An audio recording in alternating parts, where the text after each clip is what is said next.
Okay, so this is the second video for section 6.4, the quadratic formula.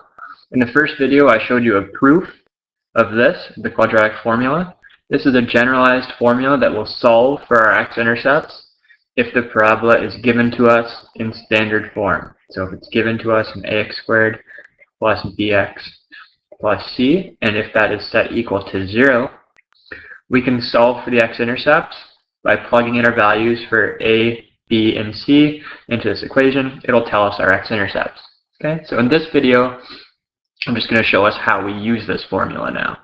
Okay, when we use this formula, there's three possible scenarios. Okay, the first scenario is that when we solve, we'll get two roots. Okay, so we'll get two x-intercepts. So let's do an example where that happens. Oh, and our 1 is spinning out of control for example 1. Okay, so using the quadratic formula, find the x-intercepts using the quadratic formula instead of factoring. Okay, I wouldn't even know how to factor this one. We need to find two numbers that have a product of -9 and a sum of 2. I can't think of any. Okay, so we wouldn't be able to factor this one, but we can now use the quadratic formula to solve for the x-intercepts. Okay, so my a value is 1. Oh, that's a bad one. Looks like I crossed out the x. Okay, so there's a 1 in front of here.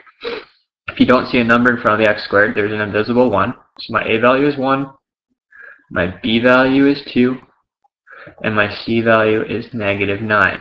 Okay, all I do is plug in these numbers in for the corresponding letter into the quadratic formula. Okay, so I will get x equals -b. Okay, my b value is 2, so -2 plus or minus the square root of b squared of 2 squared minus 4 times a is 1, times c is -9. Okay, just plug everything in. All of this is all over 2a, so 2 times 1.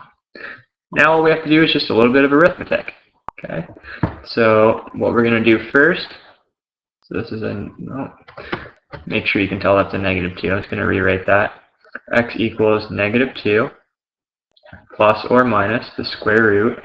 Okay, I can do exponents first. 2 squared is 4 minus 4 times 1. Okay, so what's the product of 4 times 1 times -9? 4 times 1 is 4. 4 times -9 is -36. So I'm going to have 4 minus -36. Okay? When I have two minuses beside each other, we know those change to a positive. So I have 4 plus 36. Okay, inside the brackets. Under the radical sign. 2 times 1 is 2.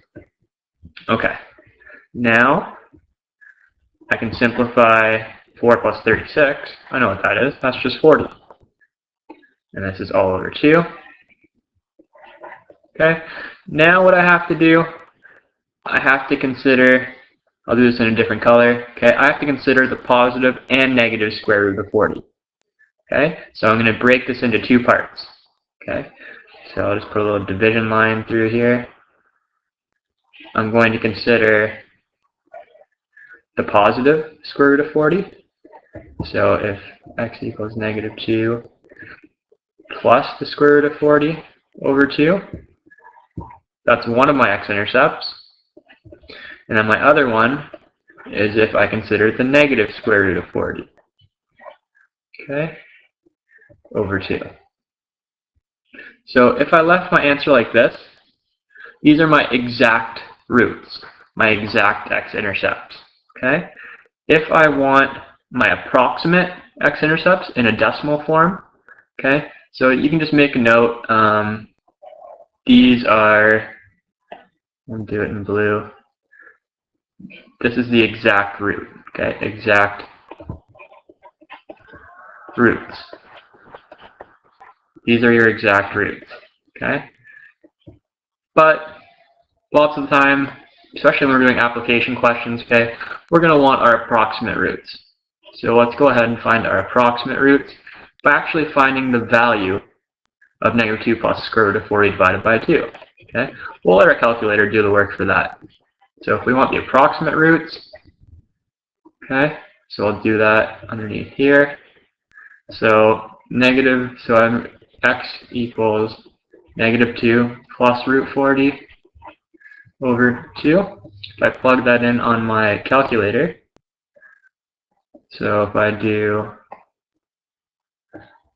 -2 plus the square root of 40, find my answer for that, and then divide that by 2, 2.16. That's my approximate root. X equals 2.16. There's one root. There's one x-intercept.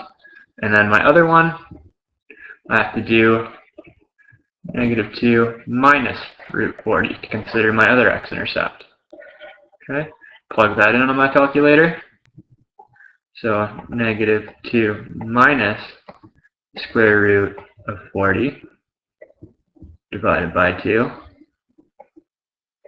And I get -4.16.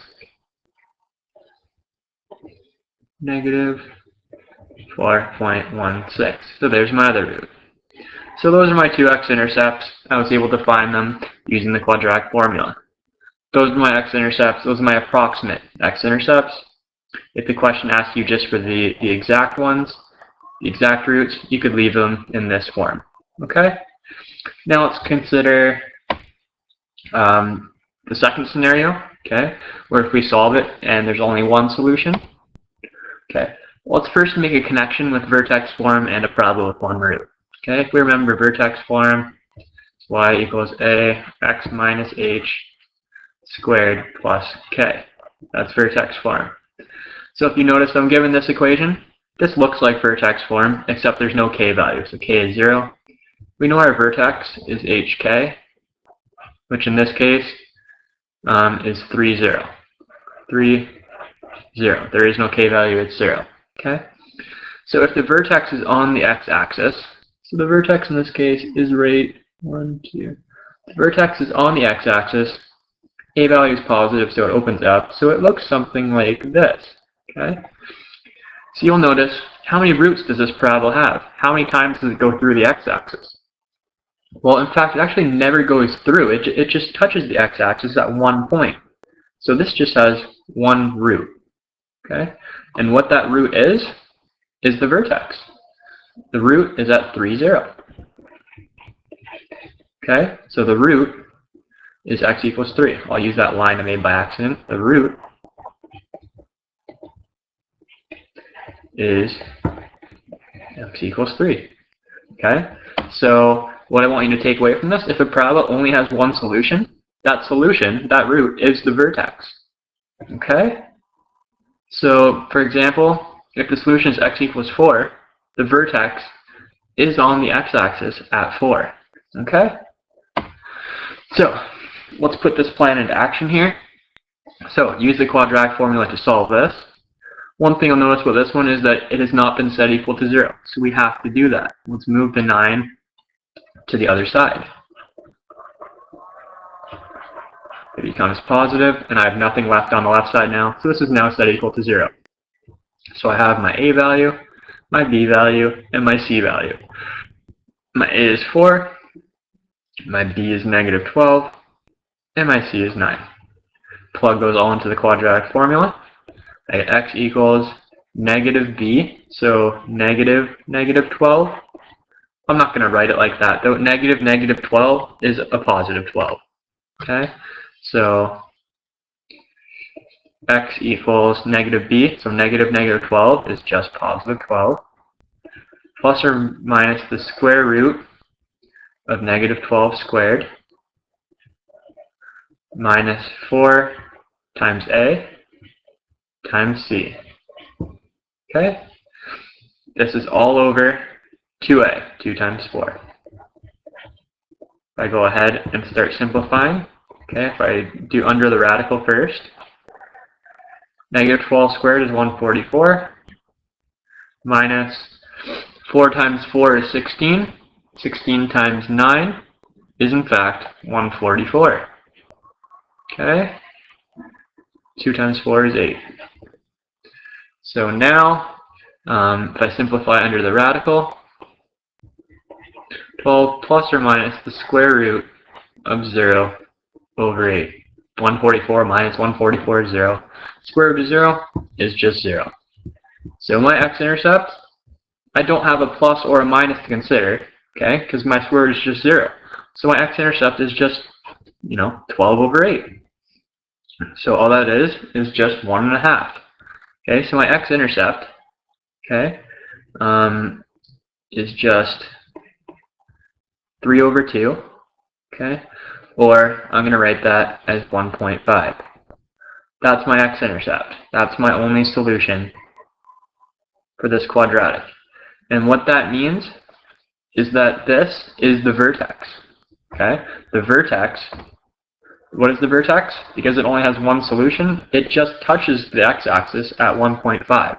So my vertex is 1.5, 0. Okay? So if your value under the square root goes to 0, you're only going to have one solution. Now let's look at quadratics, the third scenario where we have no roots, okay?